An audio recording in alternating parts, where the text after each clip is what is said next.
Back to Boracay Daily, June 30, Monday. Kalahating taon na nakalipas, nandito kami sa may Fairways and Blue Waters. Ito yung golf course nila. Malaki to, 18 holes ito. Tapos meron doon, pickleball court. Bago lang, dalawa. Saya. Napakainit nga today. So anyway, nandito kami sa may isang lobby dito sa may Fairways. Pumunta kami sa may lobby ng Sycamore. Pag dito naka-check-in, may mga shuttle service dito. Ayan na. Kahit saan nyo gusto pumunta, may mga shuttle. 힘들죠. 너무 더워요.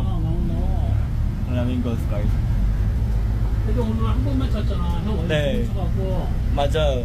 내일 또 할 거예요? 그럼. 대박. 대박. 내일도 피클볼 할 거야? 내일? 안 해? 너무 피곤하나 봐. Dumating kami dito 12 o'clock. Ngayon 12:50 na. Mag-1 o'clock na. Hindi pa rin namin mahanap yung restaurant na pupuntahan namin. Pangalawang lobby na ito. Grabe. Ayan, sa wakas narating din namin tong restaurant. After halos isang oras na ikot. Napakabait ng mga tao pa rin. Anyway, nandito tayo sa Pilipinas. Ma-accommodating talaga ng mga Pinoy. Pero yun lang, sobrang laki lang talaga na tong Fairways. And nakakaligaw talaga. Tapos yun nga, papasok kayo sa loob. Strict sobra. Hindi kayo pwede magpasok ng motor. May mga shuttle service sila. Kailangan mo antayin yung shuttle service.